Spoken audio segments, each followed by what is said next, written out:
I was putting away the groceries when I heard Mark's voice drift through from his home office.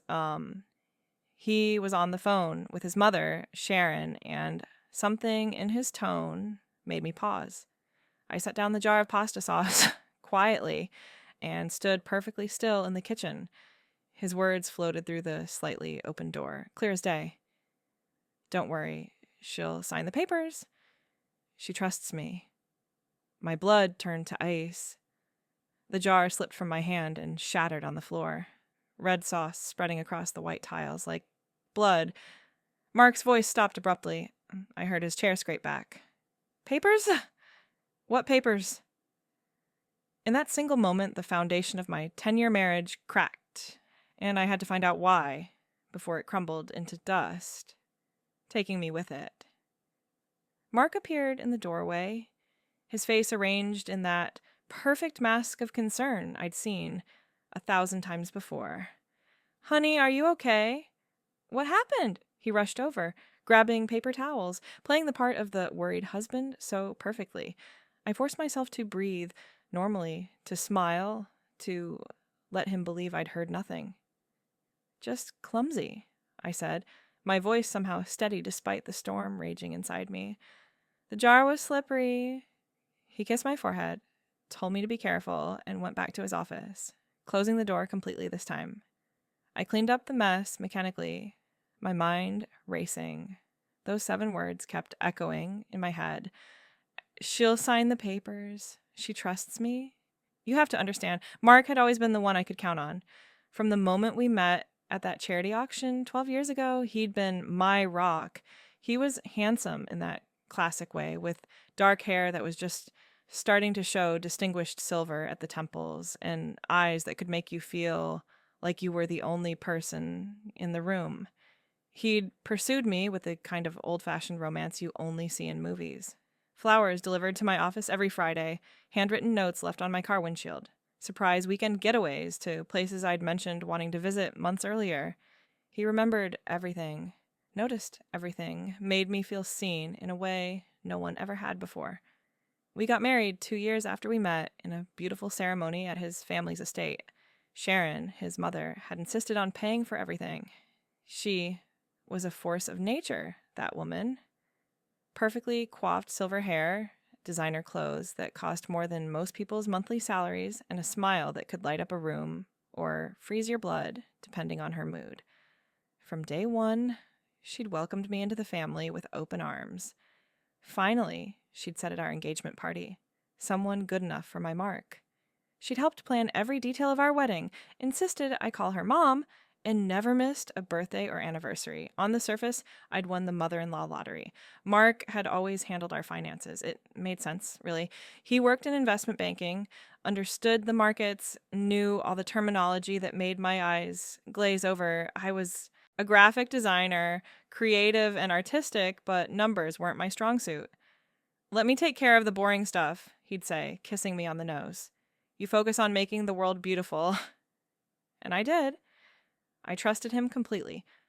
When we bought our house 5 years ago, a gorgeous colonial in the suburbs with original hardwood floors and a garden I'd fallen in love with at first sight, he handled all the paperwork.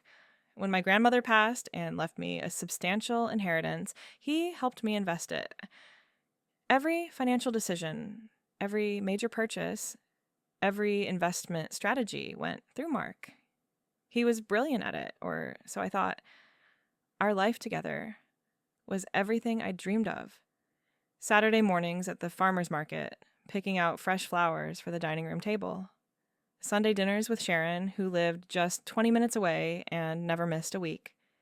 Vacations to Europe, where Mark would surprise me with reservations at restaurants I'd bookmarked on Instagram months before. We talked about children, picked out names, planned which room would be the nursery. Our friends called us couple goals. My sister said she'd never seen me happier, and she was right. I was deliriously, blindly, stupidly happy. But now, standing in my kitchen with pasta sauce staining my shoes, I felt like I was waking up from a dream. Or maybe falling into a nightmare.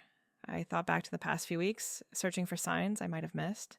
Mark had been stressed lately. I'd noticed that much. He'd been staying up later, hunched over his laptop in his office. When I'd bring him tea, he'd quickly minimize whatever he was working on, giving me that same brilliant smile that had made me fall in love with him. Just work stuff, honey. Boring spreadsheets. Nothing worth losing sleep over. But he was losing sleep. I'd wake up at 3 a.m. to find his side of the bed empty, a sliver of light under his office door. Sharon had been around more than usual, too. She'd started dropping by unexpectedly, always with some excuse. She'd brought us a new coffee maker we didn't need. She'd wanted to borrow a book she'd never actually taken. She'd stopped by to discuss plans for Mark's upcoming birthday, which was still 3 months away. Each time, she and Mark would end up in hushed conversations that stopped the moment I entered the room. Just discussing a surprise for you, Mark would say, winking. You know how Mom loves to spoil you. And I'd believed him. God, I'd believed every word. That night at dinner, I watched Mark across the table, really looked at him for the first time in years. He was eating his favorite meal, the chicken parmesan I'd perfected just for him, talking about his day like nothing had happened. His hands moved as he spoke, those same hands that had held mine through my father's funeral, that had painted our bedroom walls with me, that were apparently preparing to betray me in ways I couldn't yet understand. You're quiet tonight, he observed, reaching across to squeeze my hand. Everything okay? I manufactured a smile. Just tired. That new project at work is killing me. He squeezed again, sympathy written across his features. Why don't you take a bath? I'll clean up dinner. So considerate, so thoughtful, so full of lies. I did take that bath, but not to relax. I needed to think. The bathroom door locked, water running to mask any sound. I sat on the edge of the tub and tried to make sense of what I'd heard. Papers that needed signing, papers he'd discussed with his mother, papers he was confident I'd sign because I trusted him. The possibilities ran through my mind like a horror movie reel. Divorce papers? No, that made no sense. Why would he need me to sign those? He could just serve them. Life insurance. A will. Something to do with a house. Each option seemed worse than the last, but none quite fit the secretive way he'd been acting. 3 days passed in this terrible limbo. I went to work, came home, cooked dinner, made small talk, all while feeling like I was living with a stranger. Mark seemed oblivious to my internal turmoil, or maybe he was just that good an actor. He brought me flowers on Tuesday just because. He rubbed my feet while we watched TV on Wednesday. He was being the perfect husband, and somehow that made everything worse. The waiting was agony. Every time he cleared his throat, I thought he was about to bring up the papers. Every time his phone rang, I wondered if it was Sharon asking if the deed was done. But nothing happened. The papers, whatever they were, remained a ghost haunting our marriage. Then Thursday came. I'd taken the day off work, claiming a migraine. Mark had kissed me goodbye that morning, told me to rest, said he'd bring home soup from my favorite place for dinner. The moment his car left the driveway, I was in his office. I'd never snooped before, never felt the need to. Trust, I'd always believed, was the foundation of marriage, but that foundation was cracking, and I needed to know how deep the damage went. His desk was meticulously organized, everything in its place. Bank statements filed by date, tax returns from the last 7 years, investment portfolios I didn't understand. Nothing seemed out of place until I found the folder tucked behind all the others, unlabeled and thick with documents. My hands shook as I opened it. Legal documents, dense with terminology I struggled to understand. Transfer of deed, irrevocable trust, power of attorney. My name appeared throughout, always on signature lines that remained blank. But it was Sharon's name that made my blood run cold. She was listed as the primary beneficiary, the trustee, the person who would control everything. I pulled out my phone and photographed every page, my hands trembling so badly that some of the images came out blurry. I had to retake them, forcing myself to be calm, to be thorough. 20 pages, 30, 40. The stack seemed endless. Yeah, each page another nail in the coffin of my marriage. I put everything back exactly as I'd found it and drove to the city. I needed a lawyer, someone who could explain what I was looking at, someone who had no connection to Mark or his family. I found Rebecca Chen through an online search, a specialist in financial fraud with reviews that praised her thoroughness and discretion. Her office was on the 20th floor of a gleaming building, all glass and chrome and efficiency. She was younger than I'd expected, maybe mid-30s, with sharp eyes behind designer glasses and a handshake that meant business. "Tell me everything," she said, and I did. The overheard conversation, the strange behavior, the documents I'd found. I showed her the photos on my phone, watched her expression grow increasingly grim as she swiped through them. "Mrs. Davidson," she said finally, setting my phone down carefully, "your husband is attempting to commit financial fraud on a massive scale." The words hit me like a physical blow, even though part of me had known, had suspected since I'd seen Sharon's name all over those papers. Rebecca explained it in terms I could understand. The documents would transfer ownership of our house, which was in both our names, entirely to a trust controlled by Sharon. My inheritance, which Mark had helped me invest, would be moved into that same trust. Even my personal savings account, the one I'd had since before we met, would be emptied. "But how?" I asked, my voice barely a whisper. "How could he do this without my knowledge?" Rebecca's expression was sympathetic but professional. "These documents are sophisticated. They're designed to look like routine refinancing paperwork. Most people would sign them without reading carefully, especially if they trusted the person presenting them." She pulled up public records on her computer, her fingers flying across the keyboard. "There's more," she said, turning the screen toward me. "Your husband has opened 3 credit cards in your name over the past year. They're all maxed out. Nearly $60,000 in debt." The room spun. I gripped the arms of my chair, trying to anchor myself. "And here," Rebecca continued, pulling up another screen, "a bank account opened 2 years ago. Joint between your husband and his mother. Regular deposits from your joint account, small enough not to trigger alerts, but adding up to almost $100,000. I was going to be sick. I stumbled to her private bathroom, barely making it before my body rejected the coffee I'd drunk that morning. Rebecca was waiting with a glass of water when I emerged, her expression kind but determined. "What do I do?" I asked, sinking back into the chair. "He's going to ask me to sign those papers. I heard him tell his mother I would. What do I do?" Rebecca leaned forward, her voice steady and sure. "You're going to play along. You're going to let him think his plan is working, and we're going to document everything. When he presents those papers, you're going to tell him you want to read them carefully. Maybe have a lawyer look them over. Buy us time." She handed me a business card. "This is a private investigator I work with. He'll help us gather more evidence. The more we have, the stronger your position will be." I took the card, my hand steady now. The shock was wearing off, replaced by something else. Anger. Cold. Clarifying anger. I drove home in a daze, the reality of my situation crushing down on me. 10 years. 10 years of my life given to a man who was prepared to rob me blind and leave me with nothing but debt and heartbreak. 10 years of Sharon pretending to love me like a daughter while plotting with her son to destroy me. I thought about all the dinners, all the holidays, all the times she'd hugged me and called me the daughter she'd never had. The betrayal was so complete, so calculated, that it took my breath away.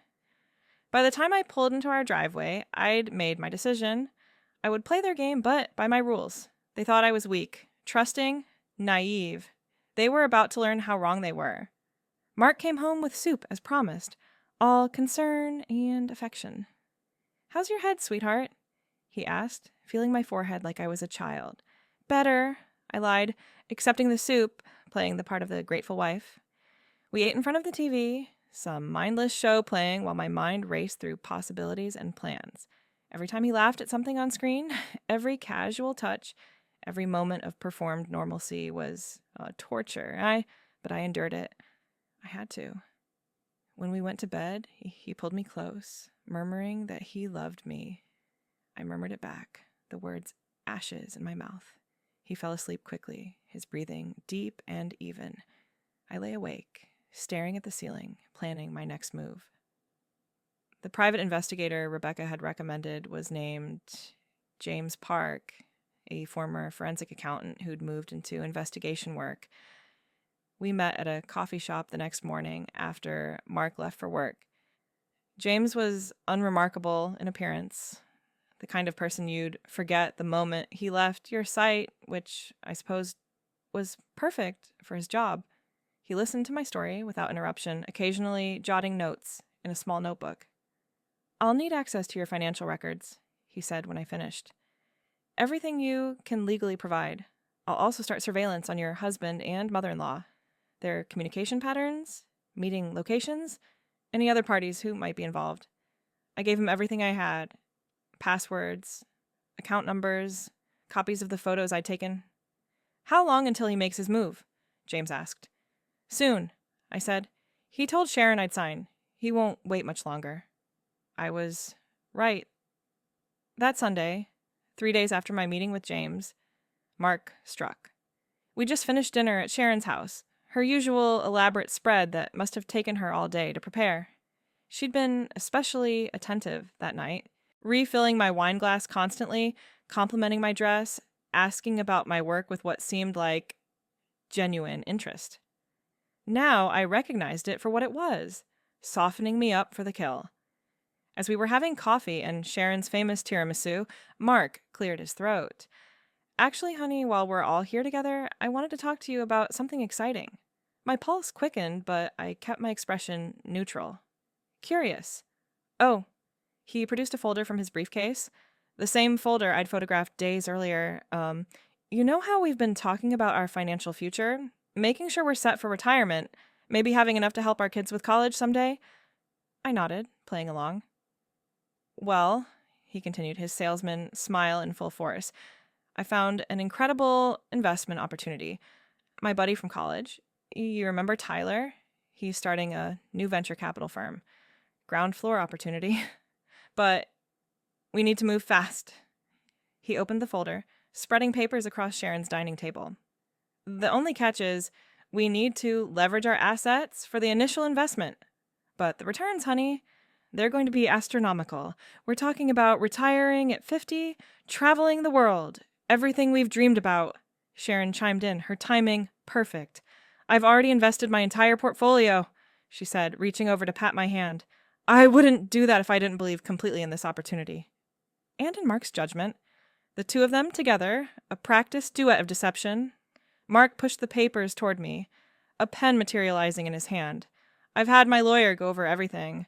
It's all standard stuff, just transferring some assets around to maximize our investment potential. Nothing to worry about." I picked up the papers, pretending to scan them, pretending to be the trusting wife they believe me to be. "This is a lot to process," I said slowly. "Can I take these home, read through them properly? Maybe have someone explain the technical parts to me?" I saw a flash of something in Mark's eyes, frustration, concern, but he recovered quickly. "Of course, sweetheart, but we need to move quickly. The opportunity closes Friday." Sharon's smile was tighter now. "I'm sure you trust Mark's judgment, dear. He's never steered you wrong before, has he?" The irony of her words almost made me laugh. "Of course I trust him," I said, gathering the papers. "I just want to understand what I'm signing. You know me. I like to be thorough." The drive home was silent, Mark's jaw tight with barely suppressed tension. I could feel his impatience radiating off him in waves. As soon as we were inside, he turned to me. "Look, I know this seems like a lot, but you have to trust me. This is our future we're talking about." I set the papers on the kitchen counter, turned to face him. "I do trust you," I said, the lie coming easily now. "I just want to make sure I understand everything. My dad always said, never sign something you don't understand." He softened at the mention of my father, came over to wrap his arms around me. "You're right. I'm sorry for pushing. Take your time. Just not too much time, okay? I'd hate for us to miss this opportunity." I nodded against his chest, playing the role of the convinced wife. I'll look at them tomorrow, I promise. That night, while Mark slept, I texted Rebecca. He made his move. I have the papers. What now? Her response was immediate. Bring them to my office, first thing in the morning. We need to document everything. I deleted the texts, cleared my phone's history, covered my tracks like the criminal I felt like I was becoming. But I wasn't the criminal here. I was the victim who refused to be victimized. The next morning, I called in sick to work again. Mark was concerned, suggested I see a doctor. These headaches are becoming frequent, he said, feeling my forehead again. I'm fine, I assured him. Just stress from that big project. I'll rest today. He kissed me goodbye, told me he loved me, left for work like it was any other Monday. The moment his car disappeared, I was out the door with the papers. Rebecca and James were both waiting in her office.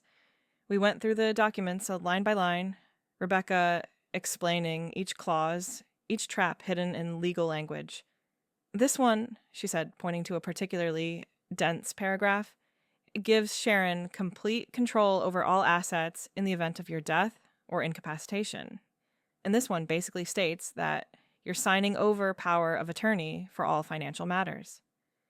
James had his own revelations. Your mother-in-law has been in significant debt for the past 2 years. Bad investments, looks like. She's been borrowing against her property's maxing out credit lines. She needs money badly. The picture was becoming clearer. This wasn't just about greed. Sharon was drowning, and she was willing to let me sink to save herself. So what's our plan? I asked. Rebecca smiled, and it was sharp enough to cut glass. We're going to let them think they've won. You're going to agree to sign the papers, but insist on doing it properly, with a notary, all official. Suggest that Sharon should be there too, since she's investing as well. Make it a family moment. I saw where she was going. And then, James said, we spring the trap. Rebecca will be there as your lawyer. I'll be there to document everything. We'll have the police on standby if needed. Rebecca pulled out another folder. I've prepared divorce papers citing fraud, theft, and emotional abuse. The moment you reveal you know what they're doing, we serve him. With all the evidence we've gathered, he won't have a leg to stand on. I went home and played my part perfectly. I told Mark I'd reviewed the papers, that I was ready to sign, but I wanted to do it properly. Let's make it special, I suggested. Have your mom there, maybe go to lunch after to celebrate our new future. His face lit up like Christmas morning. That's a wonderful idea, honey.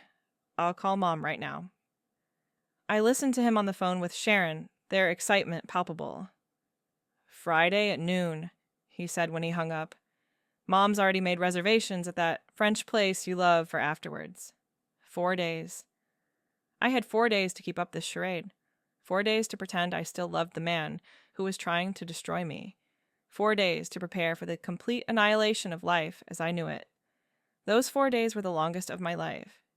Every meal we shared, every kiss goodbye, every I love you was torture. But I played my part flawlessly. I even went shopping with Sharon on Wednesday, let her help me pick out a dress for Friday's celebration. You're going to be so happy, she kept saying, squeezing my arm. This investment is going to change your lives. Mark is so smart, isn't he? You're so lucky to have him, I agreed, smiled, laughed at her jokes, all while imagining the look on her face when she realized I knew everything. Wednesday night, Mark was particularly affectionate, bringing home flowers again, cooking dinner for me. I want you to know how much I appreciate you trusting me with this, he said over candlelight. I know it's scary, but I promise you, I'm doing this for us, for our future. I reached across the table, took his hand. I know, I said. I trust you completely. Thursday was preparation day. I met with Rebecca and James one final time to go over the plan. Rebecca would arrive at the notary's office as my friend, who happened to be a lawyer. James would be positioned outside, ready to document everything. The police had been briefed on this situation. Divorce papers were drawn up and ready. "Are you sure you're ready for this?" Rebecca asked. "Once we start, there's no going back. Your marriage will be over. Your relationship with Sharon will be destroyed. Your life is going to change completely." I thought about the 10 years I'd given to Mark, the trust I'd placed in him, the future we'd planned together. Then I thought about the papers hidden in his office, the credit cards in my name, the secret account he shared with his mother. "I'm ready, I said. They made their choice. Now I'm making mine." Friday morning dawned bright and clear, one of those perfect days that seemed to mock the disaster about to unfold. Mark was practically vibrating with excitement. He'd put on his best suit, the one he wore to important client meetings. "You look beautiful," he said when I came downstairs in the dress Sharon had helped me choose. "Ready to secure our future." I smiled, picked up my purse where the divorce papers were hidden. I've never been more ready for anything in my life. The notary's office was in a small professional building downtown. Sharon was already there when we arrived, dressed impeccably as always, her smile broad and welcoming. "There's my favorite daughter-in-law," she said, pulling me into a hug that made my skin crawl. "Ready for the big day?" The notary was a middle-aged woman named Patricia, who clearly dealt with this kind of thing every day. She had the papers ready, everything arranged on her desk. Mark and Sharon were chatting excitedly about the investment, about the returns we'd see, about the vacations we'd take with our newfound wealth. I sat quietly, waiting for my moment. Patricia began explaining the documents, the same lies Mark had told me about refinancing and investment opportunities. I nodded along, asked a few innocent questions, played the part of the interested but slightly confused wife. Then Patricia placed the pen in front of me. "Whenever you're ready, Mrs. Davidson." I picked up the pen, felt its weight in my hand. Mark and Sharon were both leaning forward, anticipation written across their faces. I looked up at them, smiled sweetly, and said, "Before I sign, I have a few questions. Luckily, I brought my lawyer to help me ask them." The door opened, and Rebecca walked in, briefcase in hand, her presence immediately changing the atmosphere of the room. Mark's face went white. Sharon's mouth opened and closed like a fish, gasping for air. "What's going on?" Mark stammered. "Who is this?" Rebecca set her briefcase on the table, pulled out a folder. "I'm Rebecca Chen, Mrs. Davidson's attorney. I've reviewed these documents, and I have some serious concerns about their legality." She turned to Patricia. "Were you aware that these documents would transfer all of Mrs. Davidson's assets, including her inheritance and jointly owned property, into a trust controlled solely by Mrs. Sharon Davidson?" Patricia's eyes widened. She looked at the papers again, then at Mark and Sharon. "I was told these were refinancing documents." Rebecca smiled coldly. "They're not. They're instruments of fraud, and Mr. Davidson and his mother are attempting to steal approximately $2 million in assets from my client." The room erupted. Mark jumped to his feet, his face red with rage. "This is ridiculous. Sarah, you don't understand what you're doing. This woman is lying to you."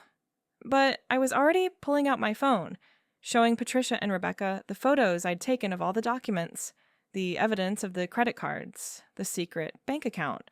I understand perfectly," I said, my voice steady and clear. "I understand that you and your mother have been planning this for months. I understand that you've already stolen thousands from our joint accounts. I understand that you were prepared to leave me with nothing but debt." Sharon tried a different approach, tears suddenly appearing in her eyes. "Sarah, sweetheart, you're misunderstanding everything. We were trying to protect your assets, to help them grow. This is all for your benefit." Rebecca laughed, actually laughed. "Mrs. Davidson, I have copies of your financial records. You're nearly bankrupt. You were planning to use my client's assets to cover your debts." She pulled out another document. "I also have recordings of phone conversations between you and your son discussing this scheme." That was news to me, but I kept my face neutral. James must have been busier than I'd realized. Sharon's tears dried up instantly. her face hardening into something ugly and desperate. "You can't prove anything." "Those documents are legal." She was going to sign them voluntarily. "Actually," I said, standing up, "I wasn't. And here's something else for you." I pulled the divorce papers from my purse, handed them to Mark. "You're being served. Divorce on the grounds of fraud, financial abuse, and theft.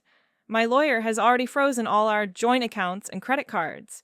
You'll be hearing from the police shortly about the criminal charges." Mark's hands shook as he took the papers. "Sarah, please, we can talk about this. This is all a misunderstanding. I love you. We can work this out." The audacity of it. The sheer nerve of him to claim love while holding documents that would have destroyed me. "The only thing we'll be working out is the division of assets," I said. "And given the evidence of fraud, I think you'll find the court very sympathetic to my position." Patricia, who had been silent through all of this, finally spoke.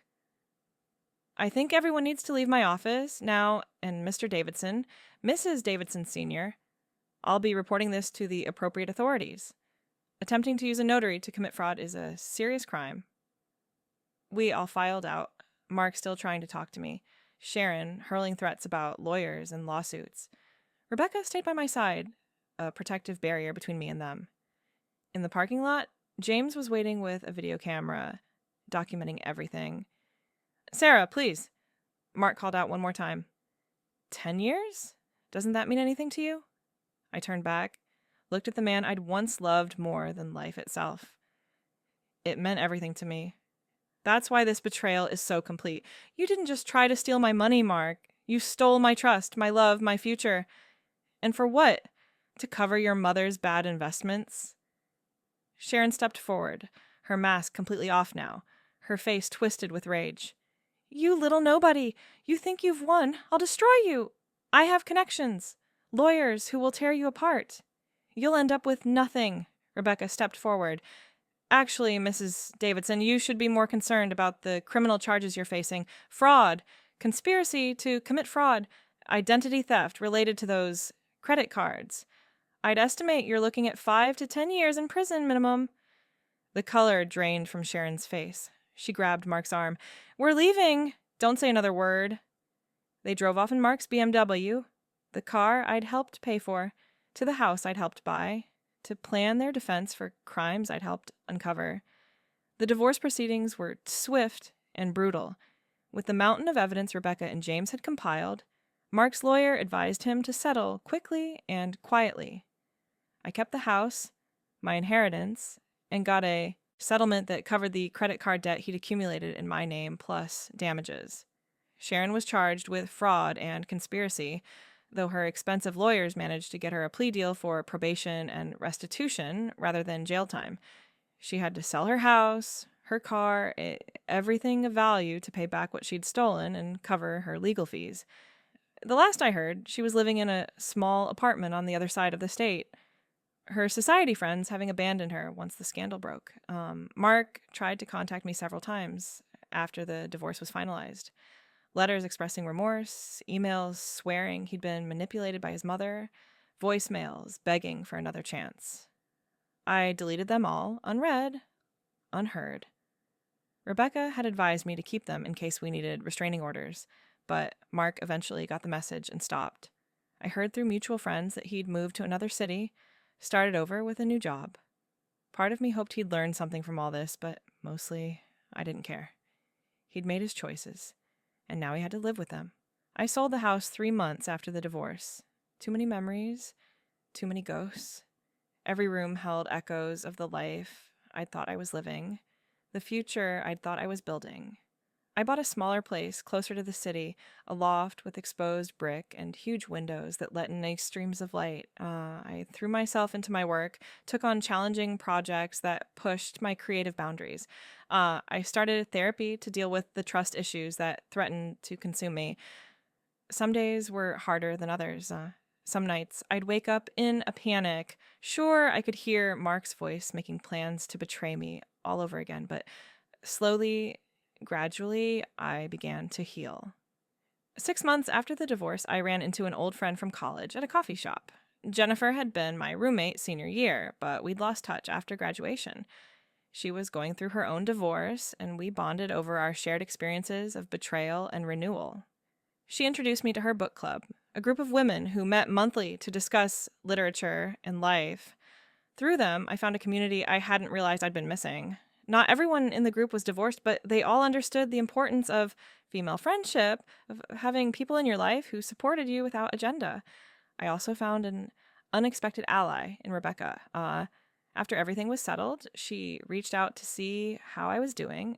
We met for drinks, and she told me something that stayed with me.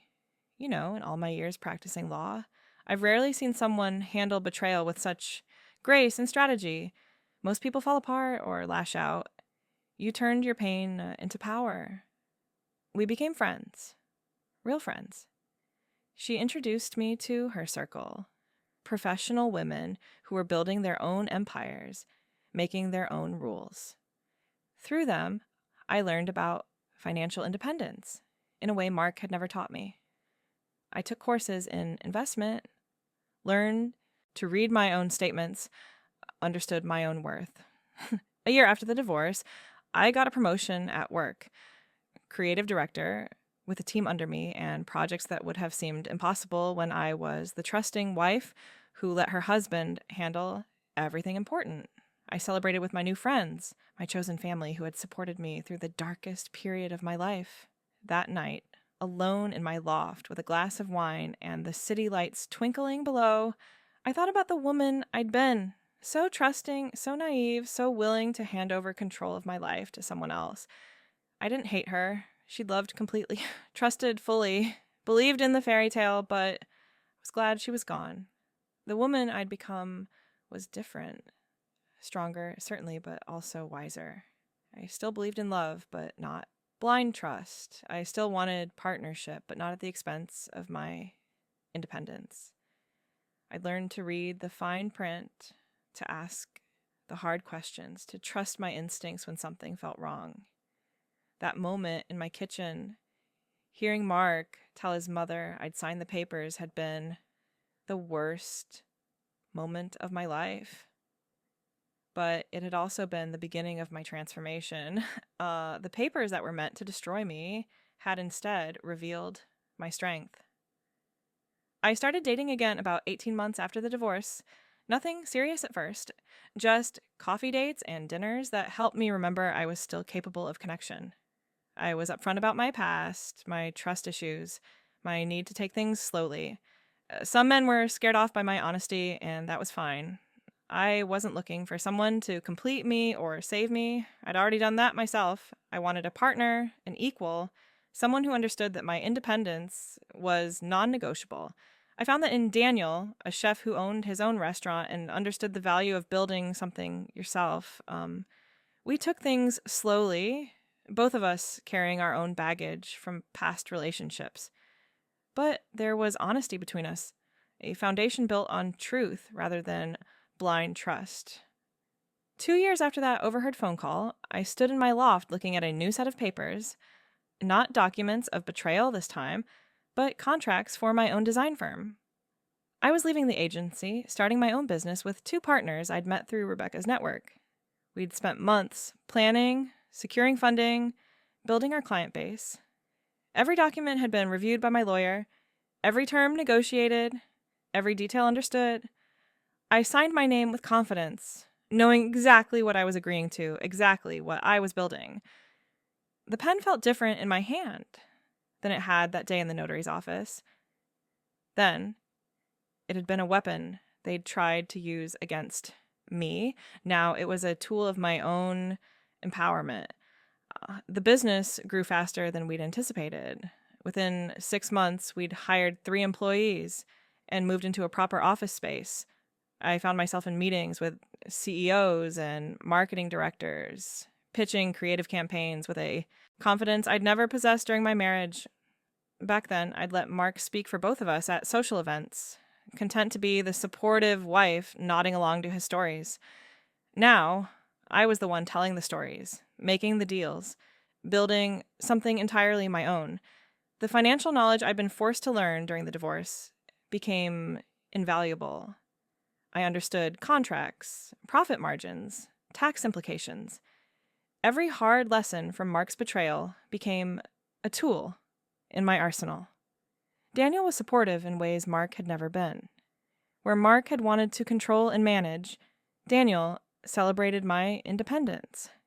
He showed up to our office launch party with champagne and flowers, but he understood when I had to leave early to handle a client crisis. He never once suggested he should handle my finances or that I was too emotional to make business decisions.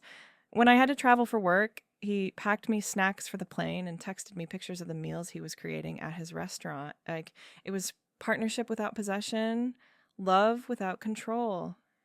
Sometimes I wondered if I could have seen the difference if I hadn't been through what Mark put me through.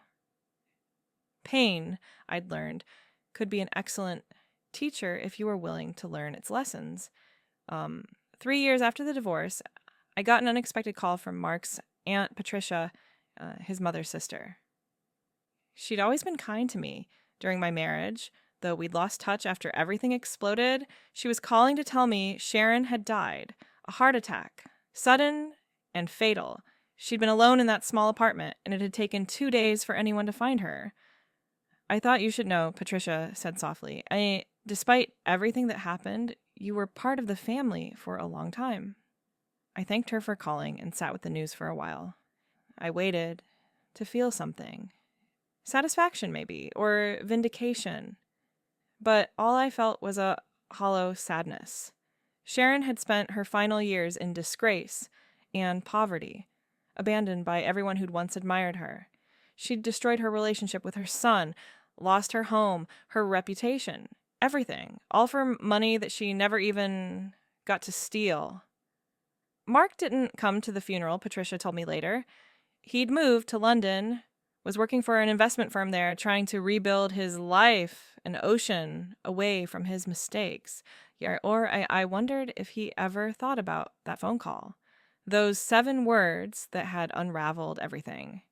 Did he replay it in his mind the way I did, wondering what would have happened if I hadn't been in the kitchen at that exact moment? Or had he convinced himself that I was the villain, that his plan would have worked if only I'd trusted him the way a good wife should? I'd never know, and I realized I didn't care. Mark and Sharon had written their own ending the moment they decided to betray me. Everything that came after was just consequences playing out. My firm's success continued to grow. We landed a major contract with a tech company that put us on the map nationally. I was invited to speak at design conferences, to share my expertise and vision with upcoming artists. I never mentioned my divorce in these talks, but I always emphasized the importance of understanding the business side of creativity, of never letting anyone else control your financial future. Young women would approach me afterwards, thanking me for the advice, sharing their own stories of being told they weren't good with numbers, that they should let others handle the complicated stuff. I'd give them Rebecca's card, recommend books on financial literacy, encourage them to ask questions, and demand answers. One day, while cleaning out a closet, I found our wedding album buried in a box I'd forgotten to throw away. I sat on my bedroom floor, flipping through the pages, looking at the woman in white who'd believed she was living a fairy tale. She was radiant, glowing with happiness and certainty that she'd found her happily ever after. In one photo, Sharon was adjusting my veil, her face a mask of maternal affection. In another, Mark was spinning me on the dance floor, both of us laughing at some joke I couldn't remember. I studied his face, looking for signs of the deception to come, but there was nothing. Either he'd been a better actor than I'd ever imagined, or maybe, just maybe, he'd actually loved me once, before greed and his mother's influence had poisoned everything. I closed the album and threw it in the trash. Some memories weren't worth keeping.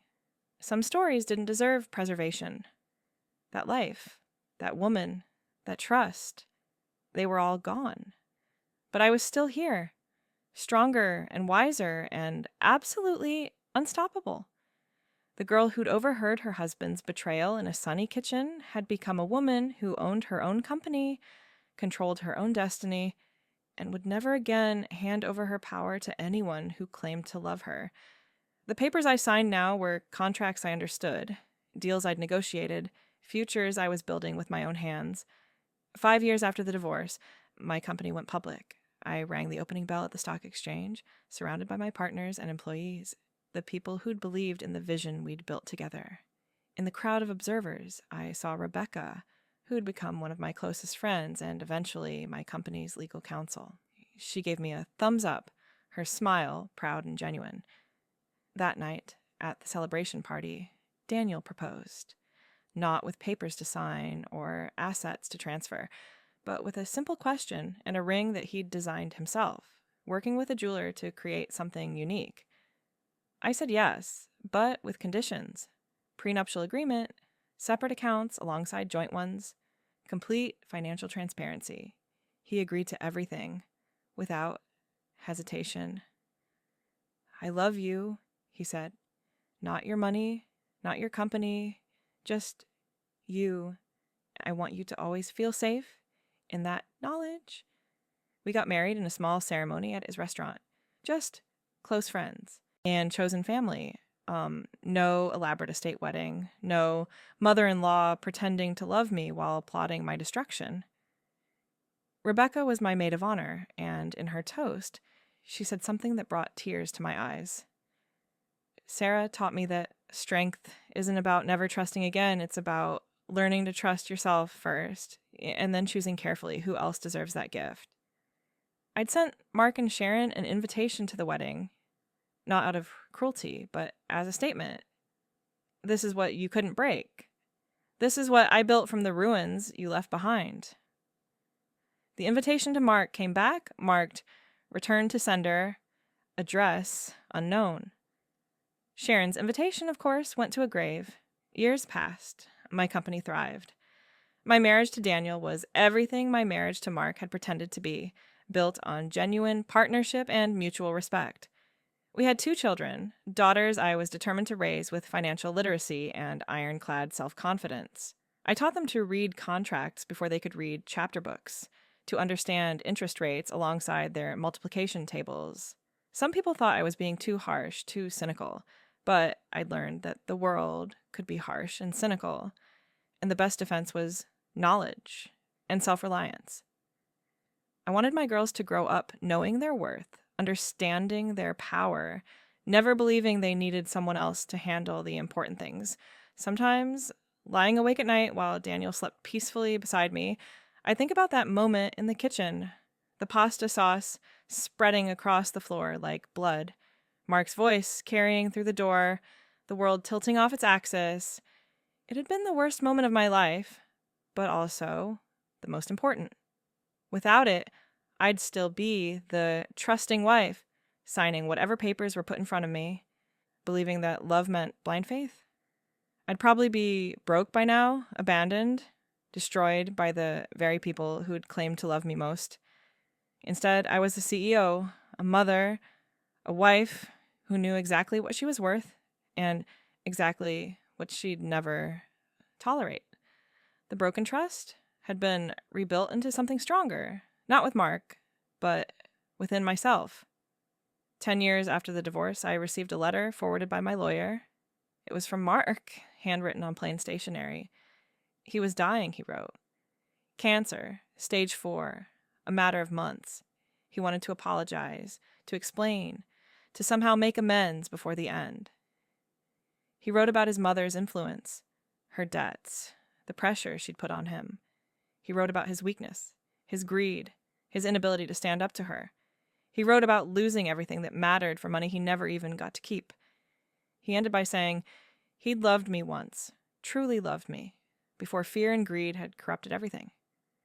He said he didn't expect forgiveness, just wanted me to know that my success, which he'd followed from afar, made him proud and ashamed in equal measure. Proud of what I'd become, ashamed of what he'd tried to do to me. I read the letter 3 times, then burned it in my fireplace. I didn't write back.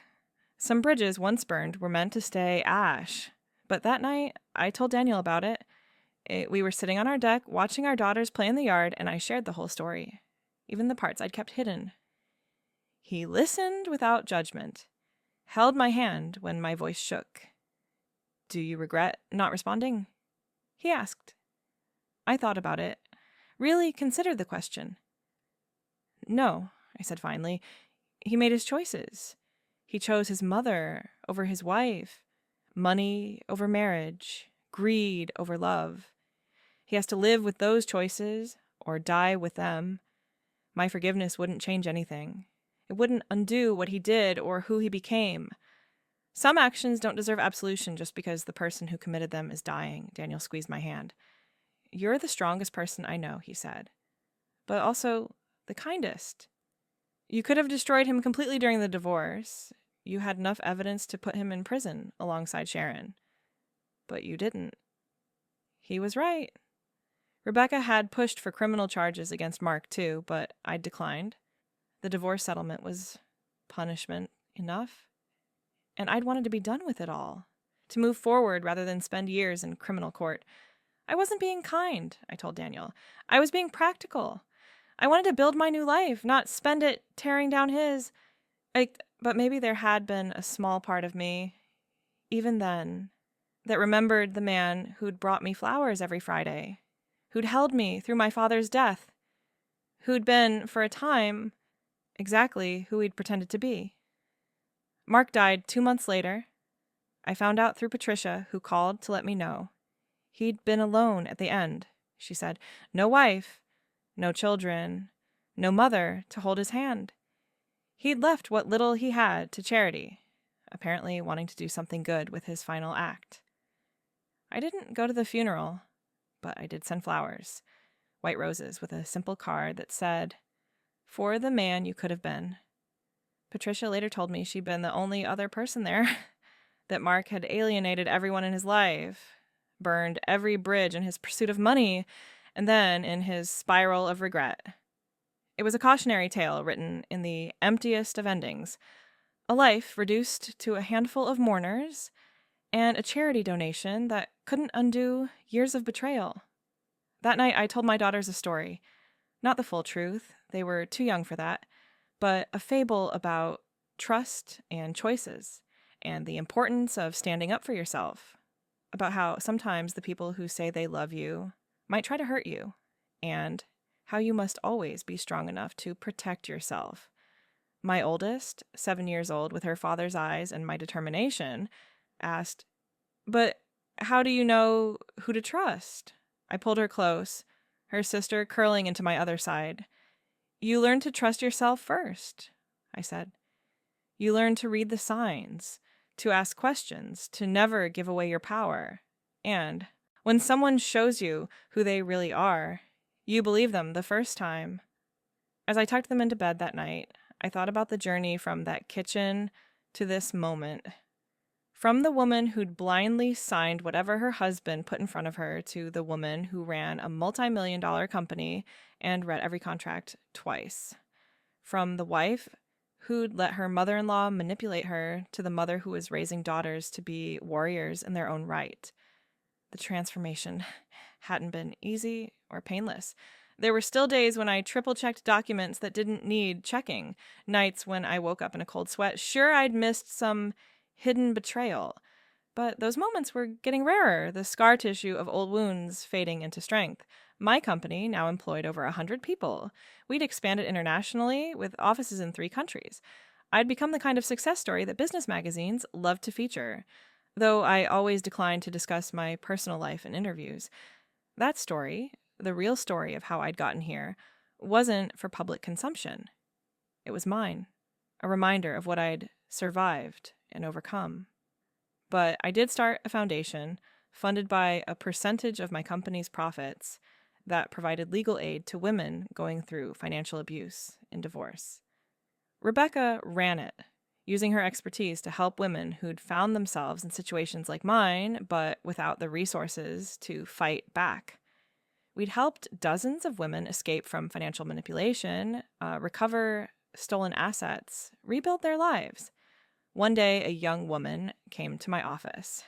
She'd been helped by our foundation, escaped a marriage where her husband had been slowly draining her inheritance while gaslighting her into thinking she was bad with money. She wanted to thank me personally, she said, for giving her the tools to fight back. As she told her story, I saw myself in her eyes, that same mixture of betrayal and determination, hurt and hope. "How did you know?" she asked. "How did you know to start this foundation? It's like you understood exactly what I was going through." I smiled, thinking of all the ways I could answer that question. Let's just say I learned the hard way that trust without verification is just vulnerability with a prettier name. Now I help make sure other women don't have to learn that lesson the same way I did. She left my office with a job offer. I'd been impressed by her resilience, her intelligence, her refusal to let betrayal define her. She reminded me of myself, the woman I'd become, rather than the woman I'd been. My company had become a haven for women rebuilding their lives, a place where strength was celebrated and independence was non-negotiable. Daniel joked that I was building an empire of warriors, but he wasn't entirely wrong. Every woman who'd been broken by betrayal and rebuilt herself stronger was a warrior in my eyes, and I was proud to give them a battlefield where they could win. The 10th anniversary of that overheard phone call passed without fanfare. I only realized the date had come and gone when Patricia called with news that Sharon's estate had finally been settled. Apparently, there had been more debts than anyone had realized, hidden loans and judgments that had taken years to untangle. In the end, there was nothing left, just paperwork and bad memories. The grand Davidson family fortune that Sharon had been so proud of, that she'd been willing to steal from me to preserve, had evaporated into nothing. The irony wasn't lost on me. All that planning, all that betrayal, all that destruction, and in the end, nobody got anything except pain and consequences. But I'd gotten something from it all. Something neither Mark nor Sharon had anticipated. I'd gotten myself, not the self I'd been, trusting and naive and dependent, but a new self, forged in the fire of betrayal and tempered by survival. I'd learned that the opposite of trust wasn't suspicion, but verification. That love didn't mean giving someone else control over your life. That marriage was a partnership between equals, not a transfer of power from one person to another. These weren't lessons I'd want to learn, but they were lessons that had saved me in the end, transformed me from victim to victor. My daughters were growing up strong and smart and suspicious of anyone who told them to just trust without question. I'd maybe gone too far in the other direction with them, creating children who read the fine print on their school permission slips and questioned every authority figure. But better that than raising daughters who would someday stand in a kitchen, hearing their husbands plot their destruction with no tools to fight back. They would never be me, the before me, the woman who'd signed her life away on trust and love and faith in someone else's goodness. They would be themselves, complete and whole, and needing no one else to handle the important things. Sometimes I wondered what would have happened if I hadn't overheard that phone call. Would Mark have convinced me to sign? Almost certainly. I'd trusted him completely, would have believed whatever story he'd spun about investments and opportunities and our golden future. I would have signed those papers with a smile, probably thanked him for taking care of everything, and then watched my life crumble as everything I'd owned disappeared into Sharon's control. The thought made me physically sick, but also profoundly grateful. Those 7 words, meant to seal my fate, had instead been my salvation. "Don't worry, she'll sign the papers. She trusts me." The trust he'd counted on had been there, solid and unshakable. But so had fate, or luck, or whatever force had put me in that kitchen at that exact moment. They thought my trust was my weakness, but I made it their downfall. Did I go too far or not far enough? Let me know in the comments. And if you enjoyed this story, be sure to subscribe and hit the notification bell for more.